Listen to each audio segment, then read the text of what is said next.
1400 years ago, armies of nomads swept out of the Arabian desert and conquered half the world. Today, their descendants tell an extraordinary story. They say that God sent them a prophet, Muhammad, and that God then gave them an empire. But is it really true? Not everyone is so sure. The Muslim conquests were one of the most decisive events in history. But were the Arabs in the 7th century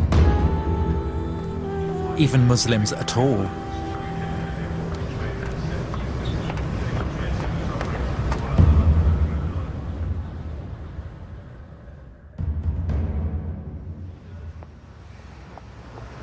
My name's Tom Holland. I'm a historian. I write about ancient empires, so Persian, Greek, Roman empires. And now I want to write about the most influential of all the ancient empires, the empire founded by the Arabs in the 7th century, the empire that gave us Islam. I thought that it would be a relatively simple matter. It's been said that Islam was born in the full light of history. But when I began on the project, I discovered that that wasn't actually the case at all. When it comes to Islam's beginnings, there is no full light of history, only a kind of darkness. And when you start looking, everything seems up for grabs. From the beginning, I felt like I was being sucked into a black hole.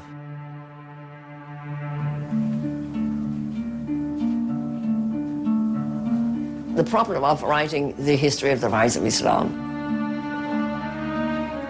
is that we have absence of evidence, and we have nothing on which to tell a story.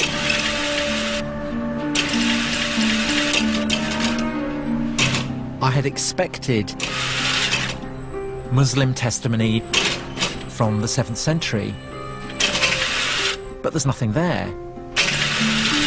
I can't find anything.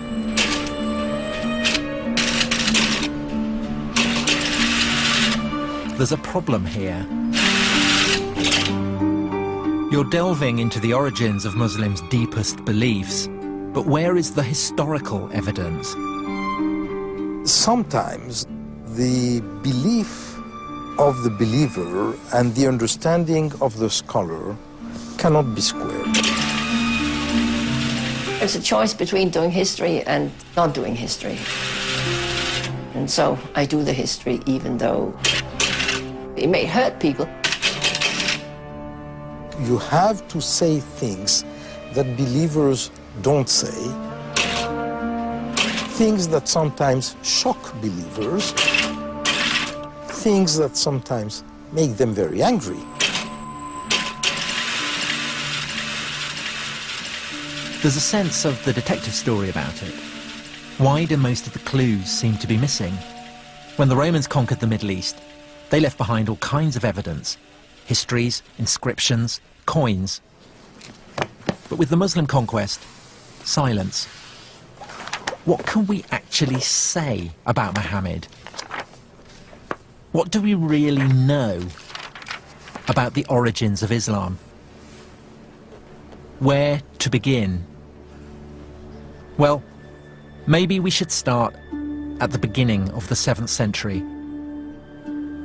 It is 5 minutes to midnight, and the ancient world is about to change forever.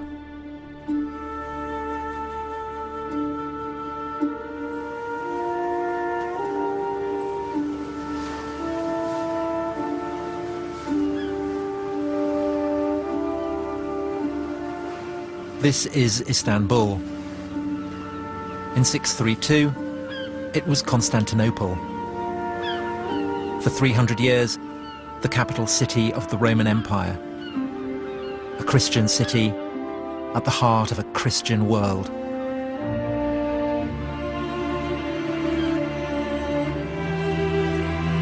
A universal religion for a universal empire.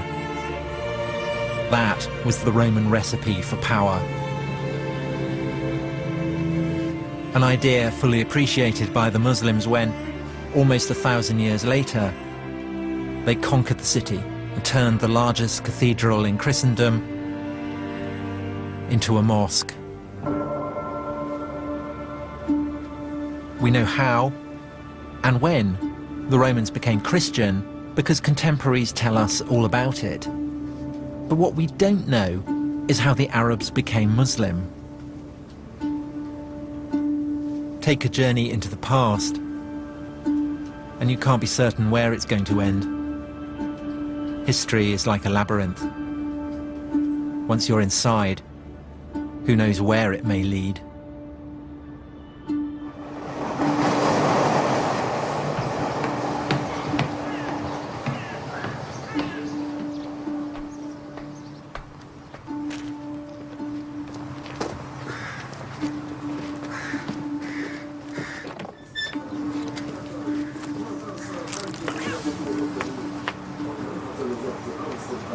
So here we are, the great palace of the Roman emperors of Christian Constantinople. Odd to think that at the start of the 7th century, when Muhammad was still alive, this was pretty much the centre of the world. There's one awful poetry about the fact that all you've got here is splintered firewood. Because what this is something that's been smashed to smithereens, and what it preserves just the faintest trace of is what was at the time the hub of the greatest power on the face of the earth. So this is the White House, it's where the emperor lives, it's the Pentagon, it's the heart of the defense establishment, it's the Supreme Court, it's where laws are drawn up and made and issued, all in this one place that dominates Constantinople, the city of Constantine, the first Christian empire, the greatest city in the world. And now it's all gone. And it's in some bloke's garden. You've got the road on the one side, you've got the train on the other. And the only thing to be seen is a cat.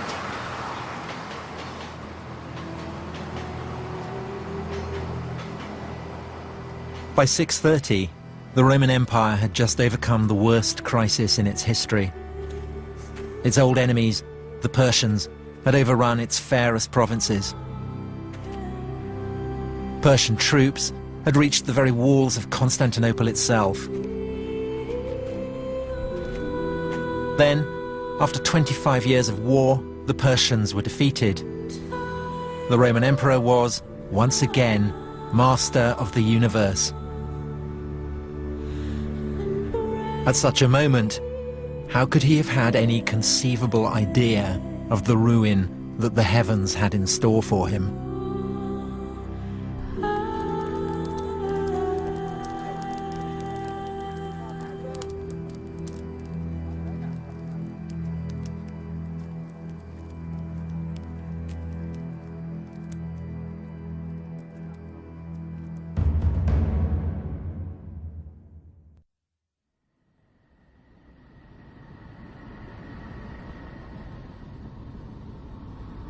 Professor, can someone like myself, who is not a Muslim and who does not believe that God spoke to Muhammad, ever hope to fathom the truth of the origins of Islam?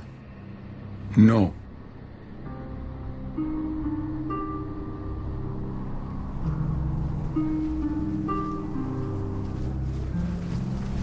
العرب نعم الرسول عليه الصلاة والسلام كان عربيا. Bedouin, the face of the Arab conquest. The shock troops who, in the 7th century, swept out of Arabia and forged a colossal empire spanning half the world. And here in the desert, no one doubts that the conquerors were indeed Muslim. تركوا كل الدنيا، ما فكروا في التجارة، ما فكروا في الحياة، ما فكروا في أبناء، فكانوا يفكروا إني أقتتل أو أن أموت في نص الطريق أو أموت ضيعة أو جوعا أو شيء. لا كانوا يفكروا في هذا، لا في نجاح الإسلام. Everything was for Islam. That's what they say today. The victories, the conquest, the empire. But how do we know Islam even existed back then? ثبت الدين وثبت كل شيء والحمد لله احنا ماشيين على سن العسل على سنة الرسول. المسلمين هذه كلها من الريف. يعني هذه احنا من الريف الناس.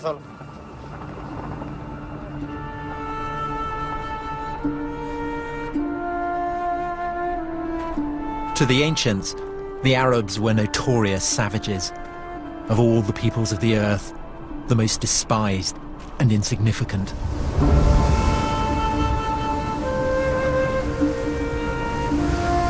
Yet after 10 years, in the first half of the 7th century, they deprived the Roman Empire of her richest provinces, crushed the Persian Empire, and taken possession of most of the Middle East.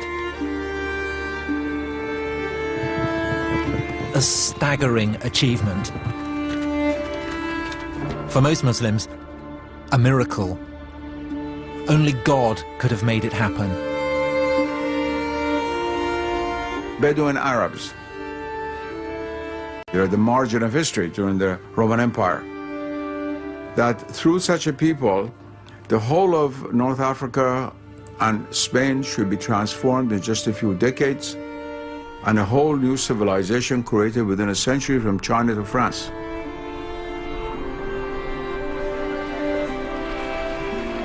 And this is a historical fact. And it all began, the story goes, when a merchant named Muhammad in a mountain cave heard something as terrifying as it was awesome, the voice of an angel. O Muhammad, thou art the apostle of God.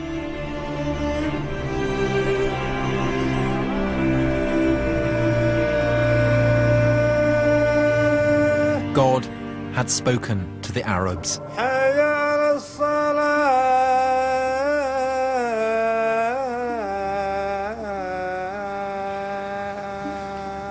Allahu Akbar.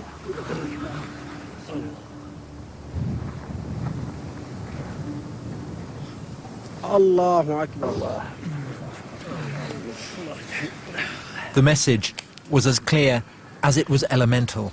Allahu Akbar. There is only one God. Muhammad is the prophet of God. Sami Allah. Islam is submission to God. And it was this message that gave them an empire. Or was it? Allahu Akbar. No one doubts the conquests really took place. But the question is, was it because of Islam? If you were a Christian or a Jew or follow of another religion for whom a similar reality exists, it'd be easier to make a jump. There's a very famous Arabic proverb which says, not being able to know something is no proof that it doesn't exist.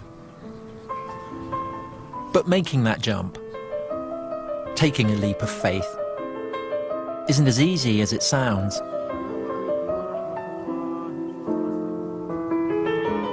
In Western universities, historical research is all about skepticism and doubt. And just as earlier generations of scholars turned a penetrating spotlight on the life of Jesus, so now some are taking a radical new look at the life of Muhammad. Patricia Kroner is a professor at Princeton. She is one of a number of historians whose research into the roots of Islam has sharply divided the world of early Islamic studies. You cannot reject the Muslim story, she wrote, but you cannot accept it either.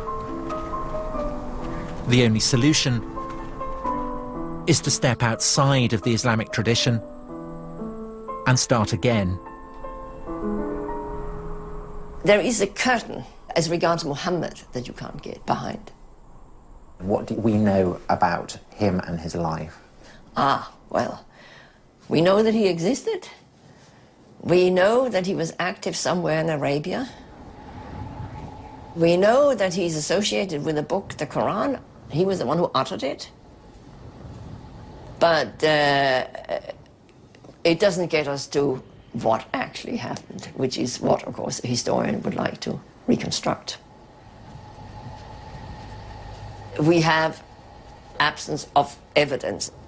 We have the Quran, and you can't tell the story of the basis of the Quran.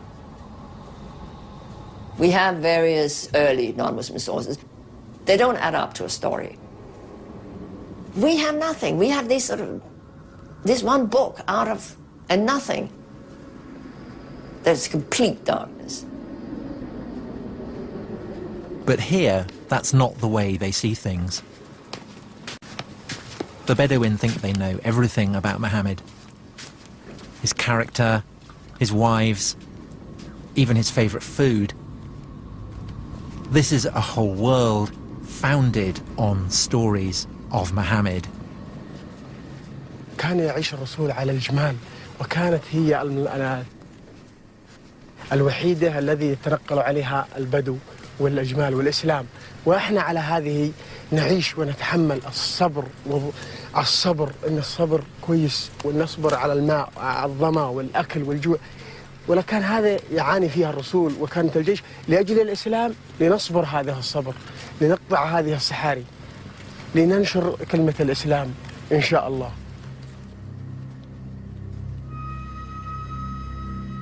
But the problem is, how do we know this was what it was like? How can we separate what really happened from the hearsay and the myths? Do we know, did the Prophet Muhammad come here, Huna? Yes, كان خرج من مكة إلى مناطق الشام وجاء على منطقة فجلس في شجرة في الصفاوي. Was there a tree? Was Muhammad even a travelling merchant? The evidence is almost non-existent. The earliest biographies we have were written nearly 200 years after Muhammad's lifetime. In most religions, the tradition was handed down through oral history for millennia. This is put aside. That was called positive history. The oral tradition is completely negated. Well, oral tradition means that you remember what you want. Some of it must be history, and most of it is clearly not history. It's just that they have been reshaped, rethought. They have been taken out of their original context, serving new functions. They've been cleaned up by all kinds, or cleaned up or messed up, if you like, by all kinds of interests that people have in the memory. If supposing there is no written text of the time of the Prophet mentioning his name, the same is true of Christ, the same is true of Moses. That doesn't mean anything, because there's always the oral tradition.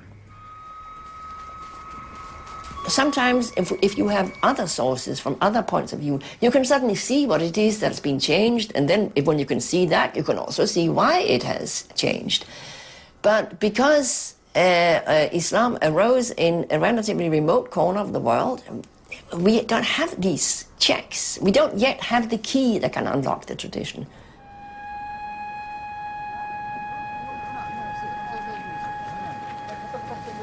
I came here to get close to the tradition. And when you're here, you can feel its weight. It's in the air. It's palpable.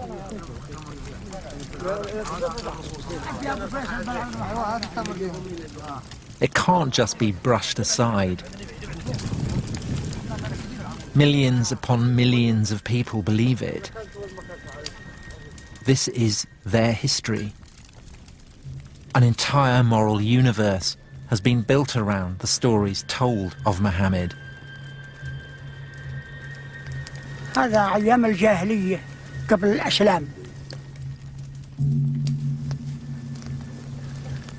كان الواحد يوم تجيه بنت خوفا لا تعمل عيبة وكذا إلى آخره يذبحها، لأنها عار، يجيب لها عار ويجيب لها منتقد بين البشر.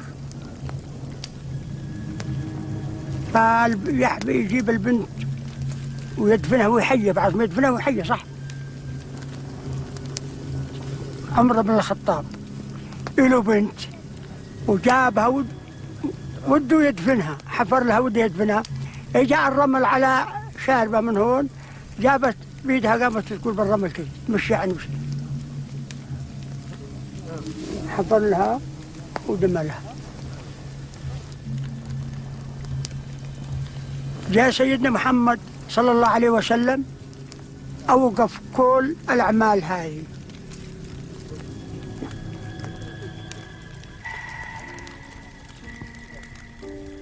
Listening to all these stories, part of me very moved. The other part of me was wondering, well, how do you know this? Where do these stories come from? Are they really true?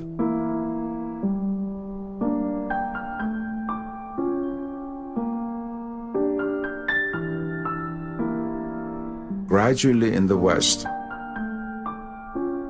for the intellectual elite, the sense of the sacred was lost. A tribal person in Africa or in the Amazon has a natural sense of the sacred, whereas a graduate student at Oxford probably doesn't.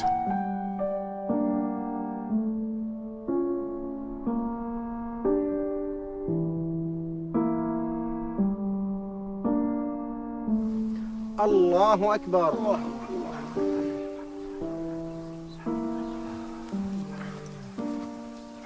سمع الله من حمده. ربنا لك الحمد.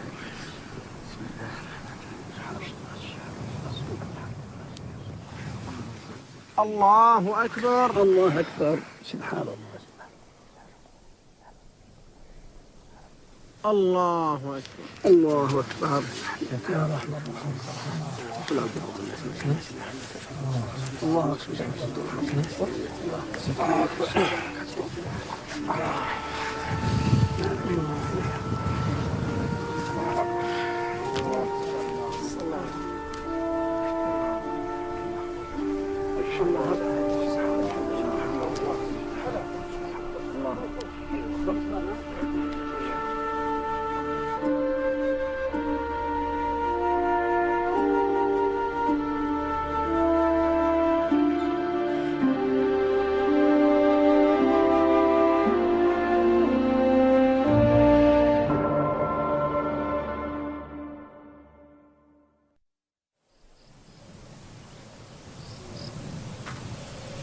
In some places, you have to be careful where you tread.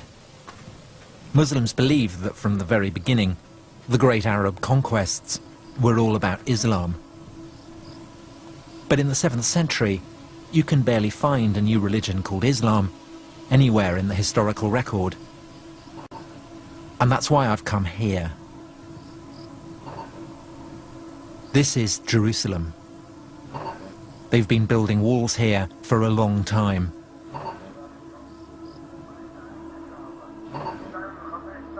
But they've never built a wall yet that could keep people safe forever.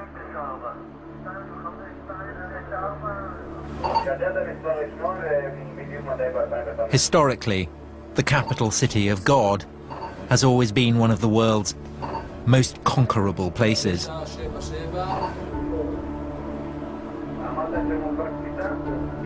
Here, if anywhere, in the one-time world of the Roman Empire, the 6th and 7th centuries live on. The same intensities, the same anxieties.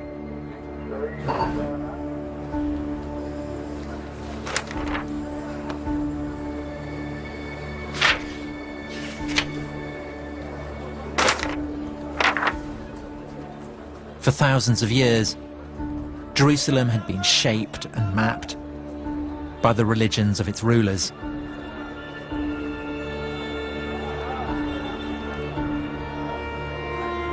When the Jews ruled, they built a gigantic temple which dominated the city.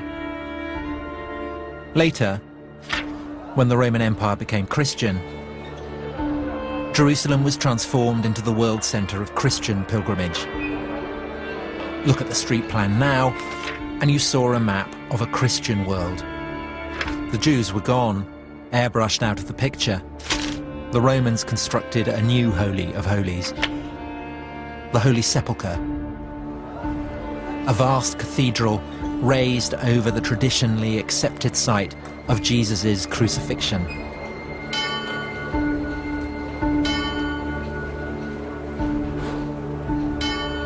That was how God and empire worked. The Roman Empire believed in God, and God believed in the Roman Empire.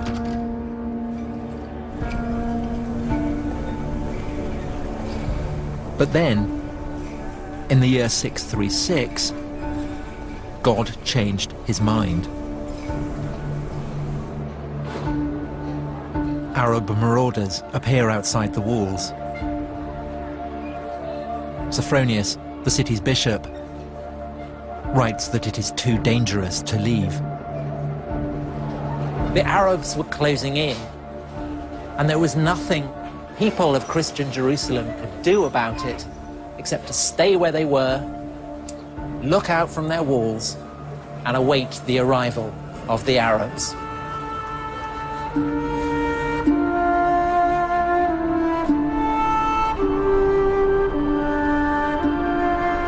And out of the desert they came, and they had become irresistible. In 636, they beat a Roman army at Yarmouk. Soon after, they beat a Persian army at Qadisiyah. Both empires too weak after their own long wars to resist the Arabs. They marched into the richest provinces of the defeated empires. And less than 5 years after the death of Muhammad, they set their eyes upon the Promised Land. The land flowing with milk and honey, the land that God had promised to the Jews. Now, the Arabs had come to claim that birthright for themselves.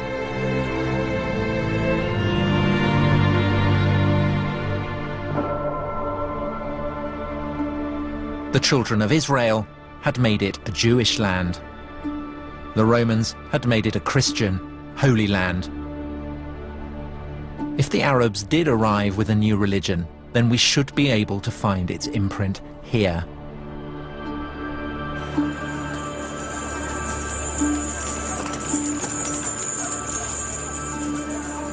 Contemporary Christian sources confirm that late in the 630s, the Arabs took over Jerusalem by peaceful negotiation.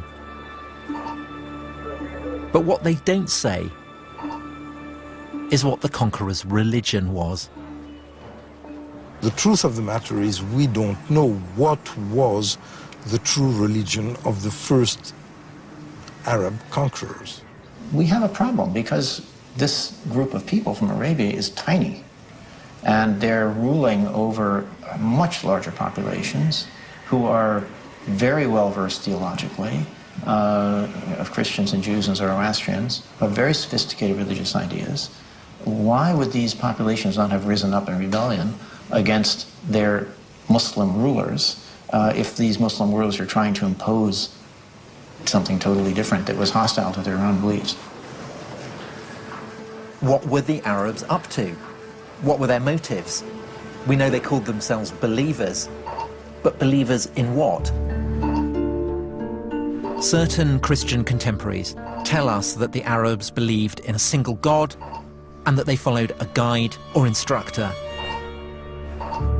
But in general, their understanding of what the Arabs believed was deeply confused. Was it a form of Judaism or some kind of Christianity? Or did they have a whole new religion of their own? for the Jews as well as for the Christians. These are people coming from the desert. They don't know who these people are. They don't really know what they believe. They hear things. But perhaps there was a clue. At first, the new Arab rulers seemed closer to the Jews. They weren't interested in the Christian holy places. Instead, they began praying on the ruins of the old Jewish temple. All this only added to the Christians' sense of paranoia. Behind the invasion of the Arabs, they began to suspect a Jewish conspiracy.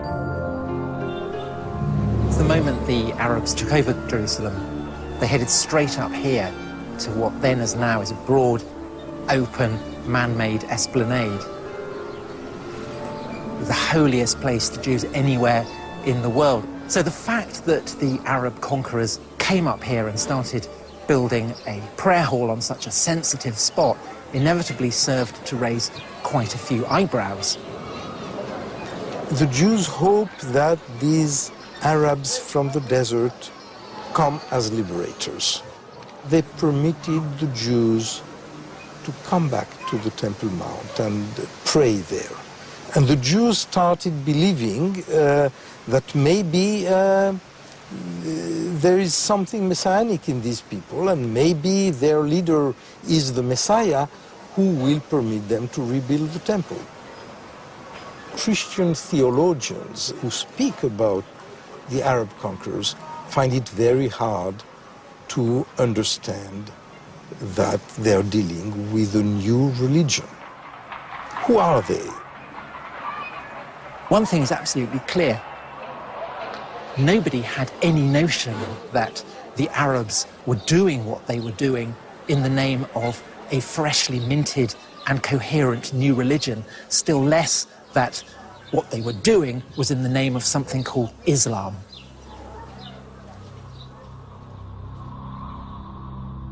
So did Islam even exist in those early years after Muhammad? In Jerusalem, 30 years after the conquest, it was business as usual. There were Christian pilgrims in the streets. The churches were full. Ancient religions were practicing their ancient rites. But where was the prophet in all this? 30 years after the death of Muhammad, here in Jerusalem, an Arab warlord called Muawiyah was hailed as leader of the new Arab Empire. But if Muawiyah was a Muslim, then he showed precious little sign of it. The astonishing thing is that nowhere, not on his inscriptions, not on his coins, not on any of his documents, is there so much as a single mention of Muhammad.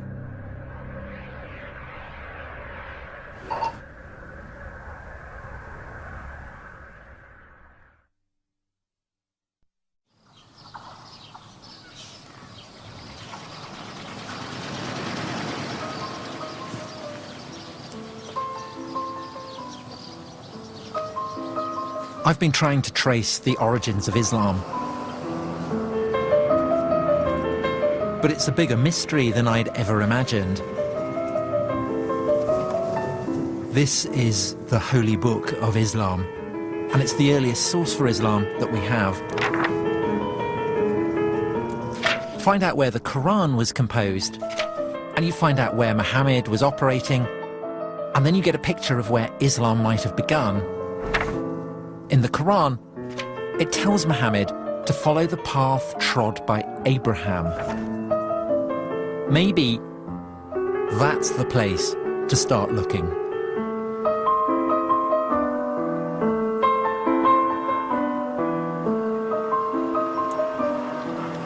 I'm in Hebron, which is a town on the West Bank, and I'm currently in a Jewish settlement. But Hebron is also very much a Palestinian city, and so the atmosphere is probably as tense as it is anywhere between Israelis and Palestinians. There are Israeli soldiers here with very large guns. And what they're guarding is this, the burial place of Abraham.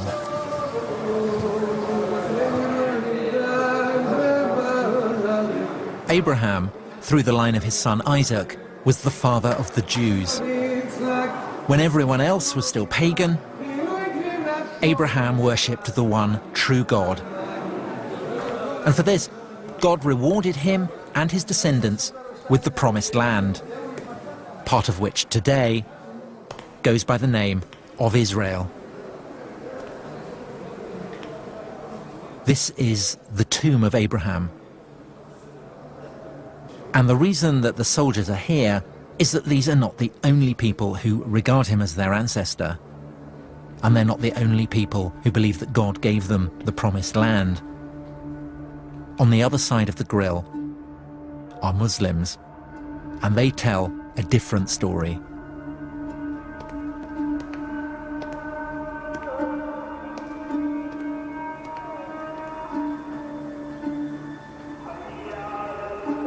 This is the Muslim side, and the reason they revere Abraham is because, as well as Isaac, he had another son, Ishmael, the father of the Arabs.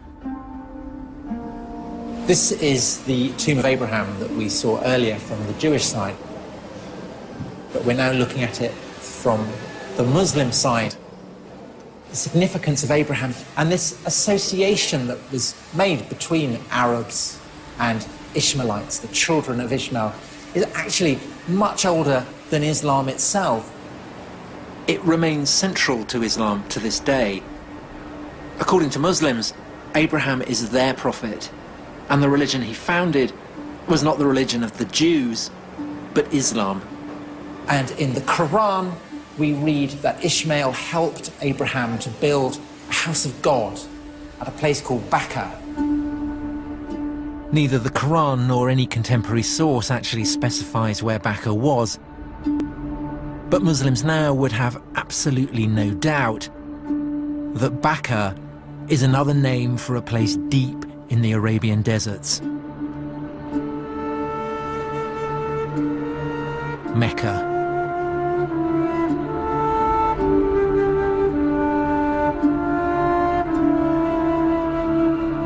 The holiest city in Islam, the birthplace of Muhammad.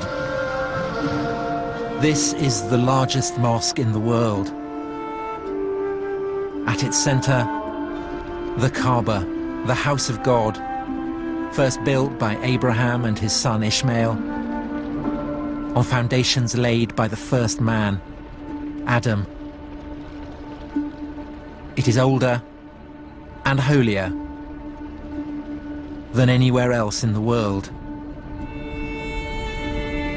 It was in the hills above the city that Muhammad received the first of his revelations from God. These revelations would form the holy book of Islam, the Quran, the very word of God. Mecca is where Muslims believe everything began. The crossroads of faith and history. Surely here then, you would think, we could find solid evidence for Islam's beginnings.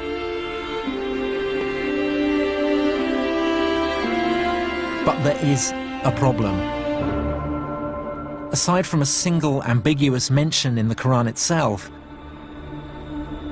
there is no mention of Mecca, not one, in any datable text for over 100 years after Muhammad's death.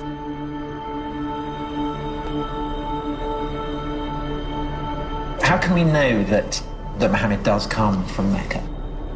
We can't. But on the other hand, if he doesn't come from there, you have to come up with a plausible alternative for where he might have come from, and why would you want to take that on? Why take it on? Well, you know, it's what historians do. If things don't fit, you try something else that might fit.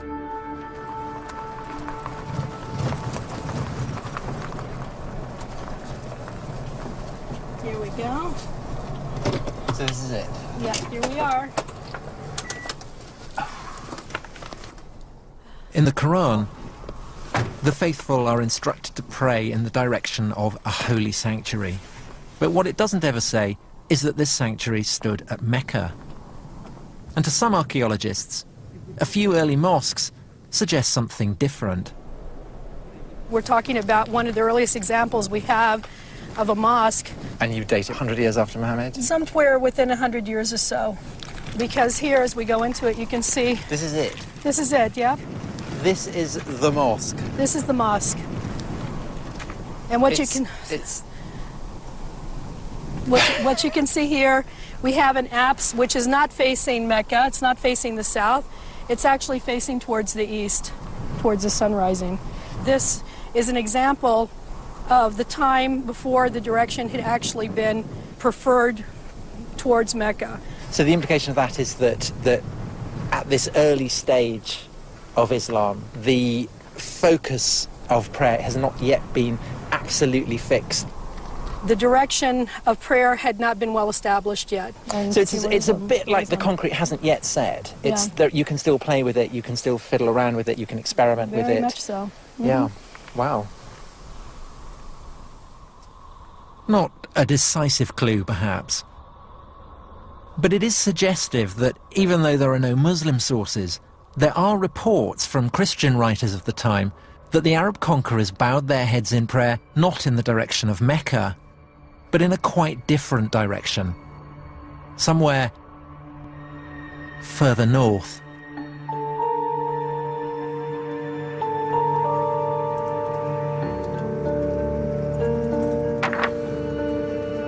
In the Quran, it never actually states that Muhammad lived in Mecca, nor that Mecca was where the first revelations took place.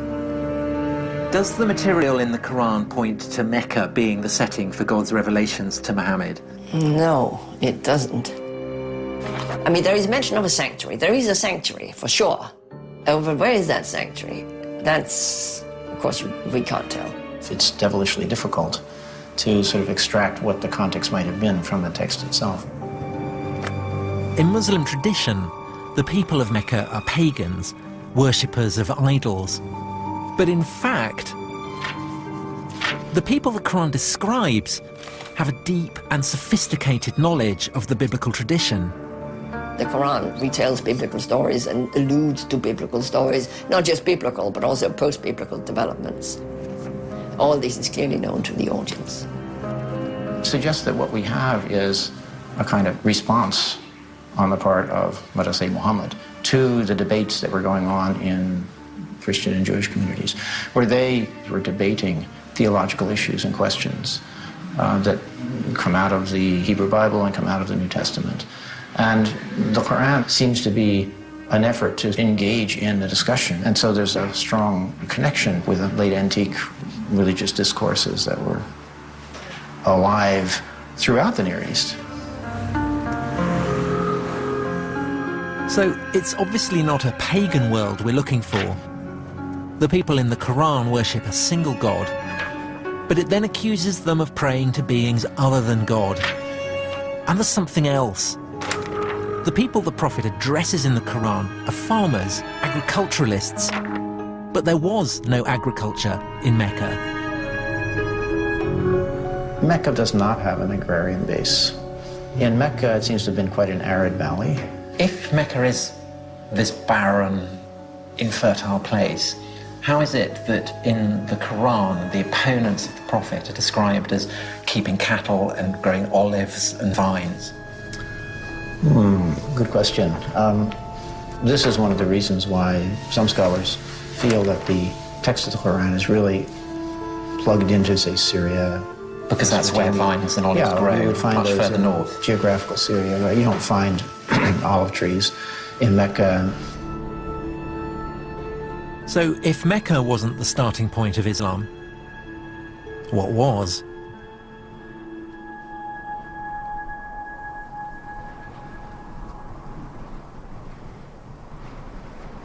If you're following the clues in the Quran itself, then you're looking for a landscape inhabited by olive-growing Arabs who have a deep knowledge of the biblical tradition, but whose worship of a single god might seem to some a little shop-soiled. This is the city of Avdat, in the Negev desert. Back in the early 7th century, it was an Arab city on the very fringes of the Roman Empire. Nominally Christian, but with hints of a recently pagan past.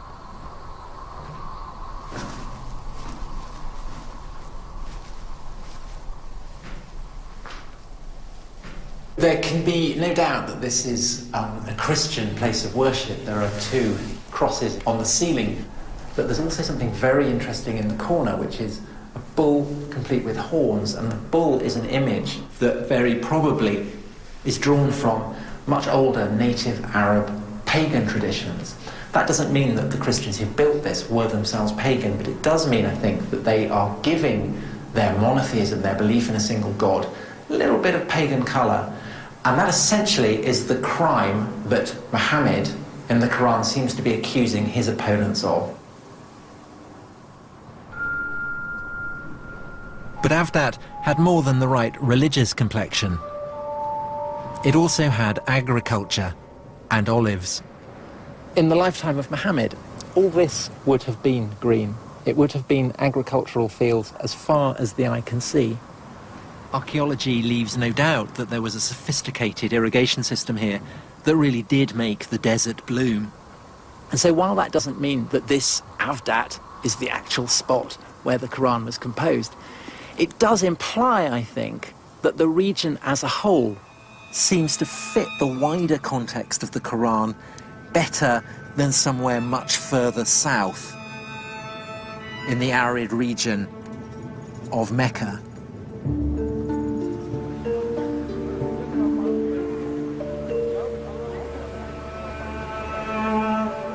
When you read through and through the Quran, what's really striking as compared, say, to the Bible, which is full of allusions to recognizable landscapes that we know, in the Quran, it's an effort to find an allusion to any landscape or natural setting that we could actually pin down.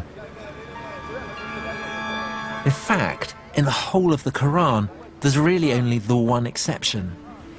Not far from Avdat, a strange hint about where the Quran might actually have come from. We are on the southernmost shores of the Dead Sea, between what is now Israel and Jordan. Lot was the nephew of Abraham, and he went to settle down in a city called Sodom. And the people of Sodom were notoriously racy. Unsurprisingly, this provoked the wrath of God. He destroyed his city, and this is said to be the remains of Sodom, where the anger of God was poured down upon it. And the Quran. So also was Lot among those sent by us. Behold, we delivered him and his adherents, all except an old woman who was among those who lagged behind. Then we destroyed the rest. Truly, you pass by their sites by day and by night. But if the people being addressed by the prophet are passing this place by day and by night, then what's it doing here? 1,000 kilometers from Mecca.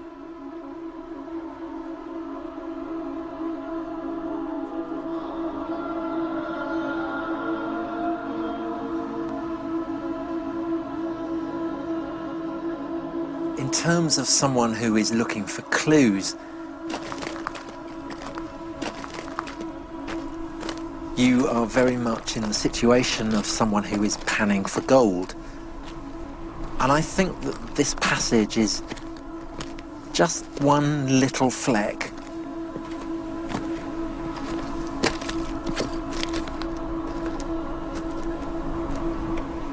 I mean, there is one possibility, of course, which is that this one fragment originated in this neighborhood. Perhaps the rest came from elsewhere. But that then begs the question of where all the various component parts of the Quran are coming from. Are they necessarily to be attributed to one person living at one time? Again, when you start asking that question, it's very hard to know how far to push it. It's from the West that this kind of history came up. That is, reason is the ultimate decider and judge of the truth. But what I'm saying is that those are not going to really give you the reason that is logically satisfying.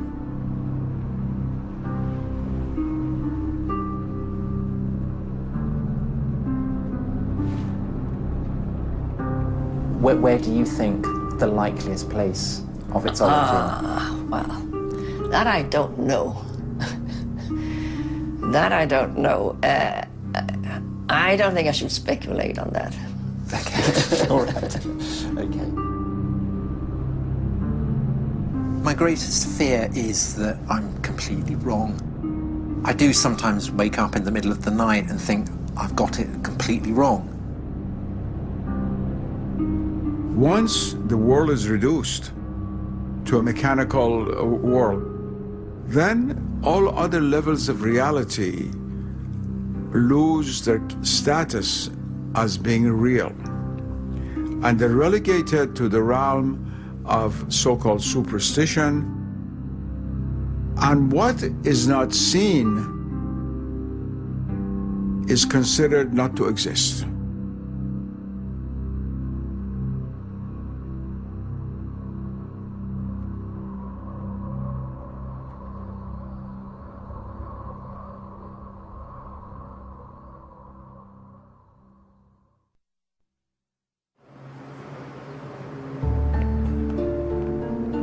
Trying to track the origins of Islam has been like chasing a mirage. The Arabs conquer half the world, but they don't talk about Muhammad. There's no mention of Mecca. So what do they do in detective stories? They follow the money.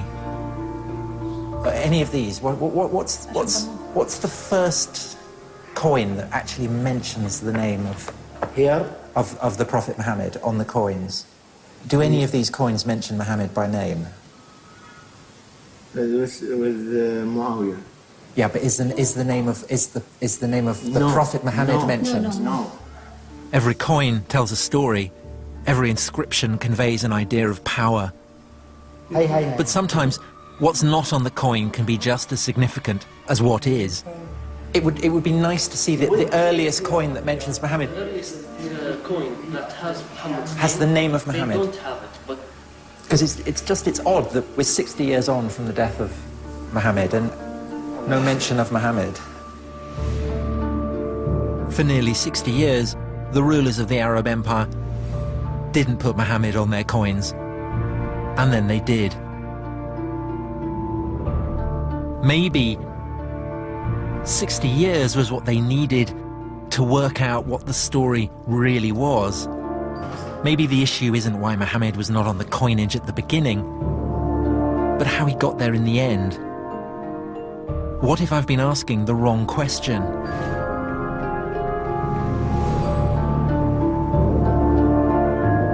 What if it wasn't Islam that gave birth to the Arab Empire, but the Arab Empire that gave birth to Islam? The empire was rich beyond imagining. By the mid-680s, it stretched from northern Persia to Egypt and North Africa. But who had the right to rule it? A vital question on which the Arabs could not agree. And with so much to play for, they began to turn upon themselves.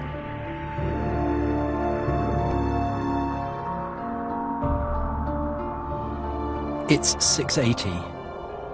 50 years on from the death of Muhammad, a deadly spiral of rebellion and civil war is threatening the Arab Empire with implosion. And from deep within the Arabian desert, a new claimant to the empire emerges. His name, Abdullah ibn al-Zubayr. And Ibn al-Zubayr is going to change the game. What I've got here is the coin that I was looking for in the Coin Museum, and it's stamped quite literally with the genius of Ibn al-Zubayr. It was struck in 685, 686, so that's more than half a century after the death of Muhammad. And it bears a novel and fateful slogan: in the name of God, Muhammad is the prophet of God. And so here, at last, emerging from out of the black hole, we get a mention of a Muhammad who is a prophet. And this is the first time we have it on any inscription, any surviving document. Ibn al-Zubayr had essentially realized what Constantine, the first Christian Roman emperor, had realized long before him, that it was no good the lord of an earthly empire laying claim to the favor of God unless he could absolutely demonstrate the cast iron basis on which he was making that claim. And Constantine, in his attempt to obtain that sanction, had turned to the Christian church.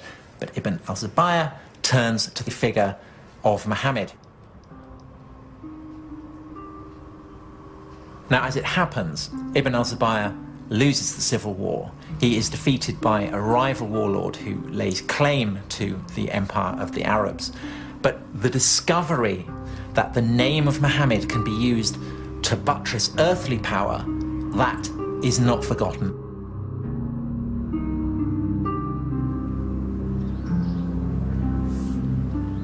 The civil war had been a very close-run thing.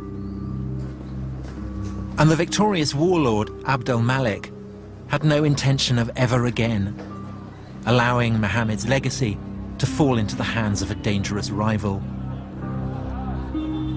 The Romans had known all about religion and power. When they had become Christian, they had redrawn the map of Jerusalem.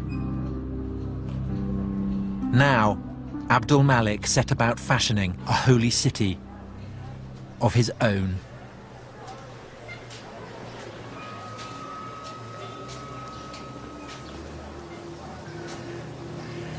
God, it's beautiful. The Dome of the Rock. It's the oldest Islamic building in existence. In design, it was Roman. And Abd al-Malik was doing something else that was Roman, plugging his dominion into the power of God. On the walls, there is an unequivocal mission statement. Religion, in the eyes of God, is Islam. There are mentions of Muhammad, quotations from the Quran. At last, something that we can recognize unmistakably as a new religion. There's a sense here of something new coming into being. There's the sense of the old, the Roman-style pillars and the mosaics. And yet, this is clearly not Roman, this is clearly not Christian. This is the beginning of something very, very potent, a harbinger of a spectacular future. It was built on the very site of the old Jewish temple.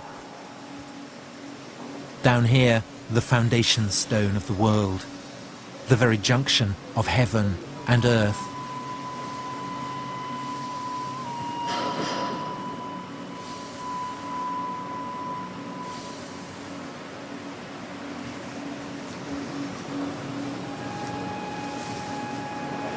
This is quite possibly one of the most awesome places on the entire planet.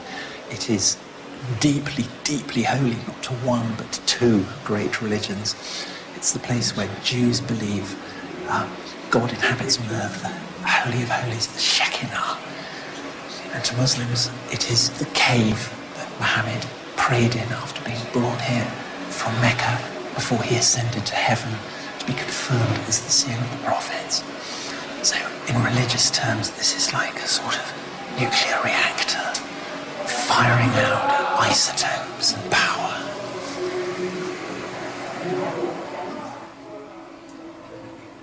is certainly a very grand statement that we Muslims have superseded you Jews.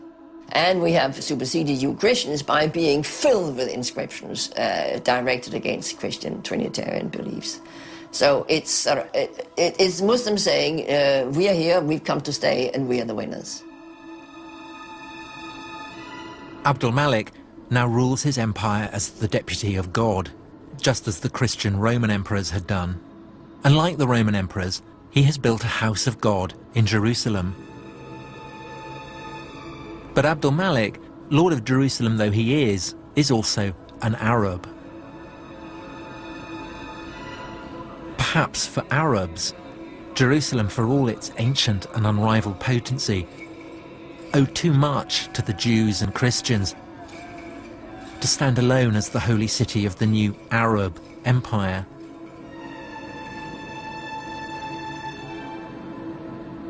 A poet at Abdul Malik's court describes him as the lord of two houses sacred to God, one in Jerusalem and one, well, he doesn't say where it is. And for 100 years after the death of Muhammad, no one says where it is.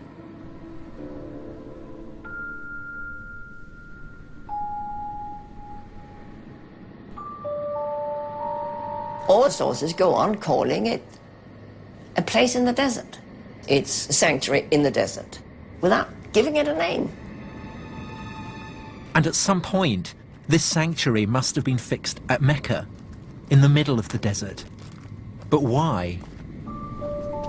The truth of the matter is we don't know what was the true religion of the first Arab conquerors. It's an Arab story. Arabs come from the desert. God is speaking to the Arabs. They don't want Jews or Christians having any influence on Muhammad. الرسول عليه الصلاة والسلام كان عربيا. المسلمين هذه كلها من ذرية. يعني هذه احنا من ذرية النسل. The Quran is in Arabic. The Quran is full of characters from the Bible. But if the book came out of the desert, how did these characters get there? We have nothing. We have this one book out of nothing. We don't have the key that can unlock the tradition. But maybe that's the point. We're not supposed to unlock the tradition.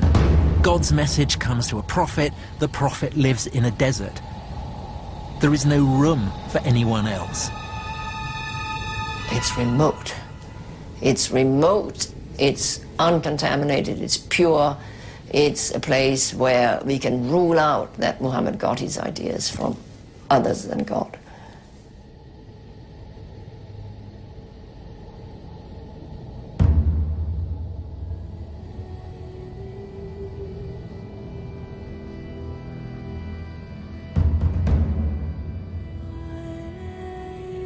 It's interesting that this rationalistic history is very weak in being able to provide causes for certain effects. Not being able to know something is no proof that it doesn't exist. You begin by looking in the record, and all you find is emptiness. And you end up in the desert, and all you see is emptiness. But perhaps the emptiness is the answer.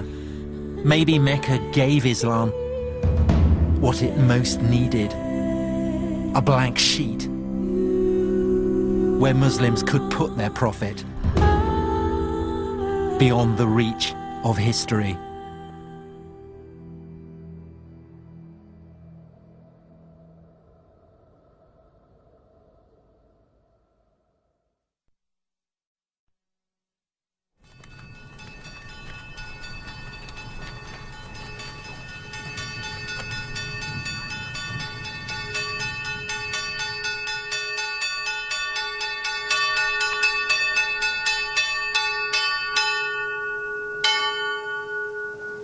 Professor, do you think that what I am doing is complicit with the brute fact of Western imperialism, Western hegemony? No, not necessarily.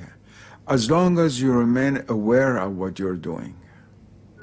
If you come as a Western scholar or historian, and in all honesty, present what your worldview is, and let's say when I look at the Islamic world from this paradigm, this is what I see, and bring out why this is different from how Muslims see themselves, that I think is a very honest effort, and is a good effort. But if you try to act as a doctor to a child, take this medicine, is good for you, you don't know, you're eating the wrong thing, this is how it should be, that's where the problem begins. And the Muslim world is not going to accept that. The days when the British would bring scholars from England to teach Indians how to be Hindus and Muslims is finished. It's finished. It's true, before I began, I did have preconceptions. I was brought up a Christian, but I was also brought up in an environment that questions everything. Studying ancient history is a process of paint stripping, tearing away stories that you want to believe the literal truth of. This is supposed to be Mount Sinai, where Moses saw the burning bush, where God gave him the 10 Commandments. But there's no historical evidence for any of this. Christian monastery, Roman fortifications, the old partnership, God and empire. Between them, they turned this place into Sinai. In my heart, I want to believe it, but my head won't let me. We believed that there was a living tradition kept by the people here, that this is where God had revealed himself in an extraordinary way. How much would it matter if it turned out that this wasn't the place where Moses had received the 10 Commandments? But the spiritual encounter with God is more important. The reality is there, even if your eyes aren't open to see things in actuality. God is always present, but you're not aware of his presence. Ultimately, the city of God matters more than the city of man. Yes.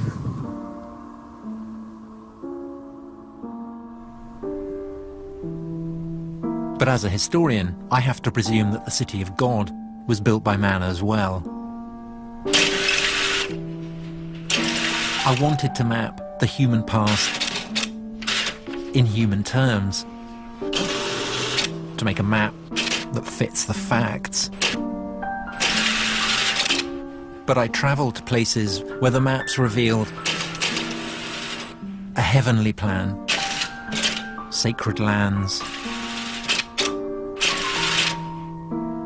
sacred places.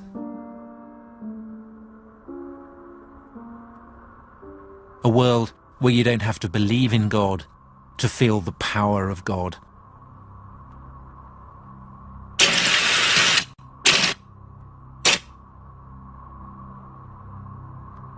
This is the Promised Land. Some call it Israel, some call it Palestine. A land where Muslims, Christians, and Jews still fight over the story of a promise made by God to Abraham thousands of years ago. Was there really a promise? It's not for the historian to say. But the world believers make in the name of God, that is what history is about. Even today, more people die for visions of heaven than they ever do for historical facts. Stories that never happened can be infinitely more powerful than stories that did.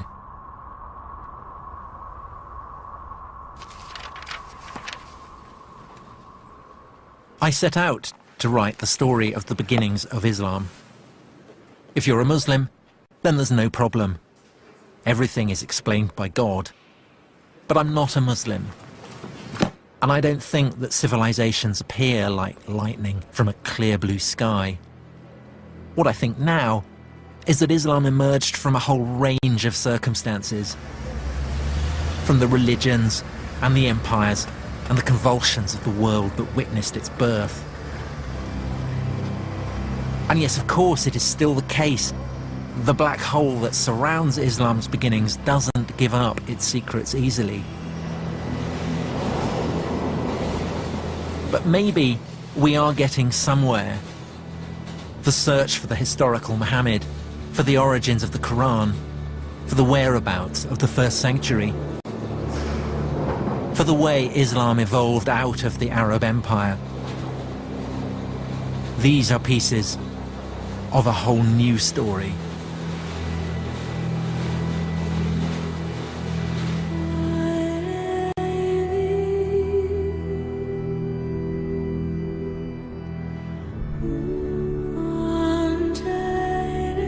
Tomorrow night the wait is over. The Paralympic Games opening ceremony kicks off at 8. It's shrouded in secrecy, but I can tell you in all probability it won't feature Timothy Spall in a hat like the other one.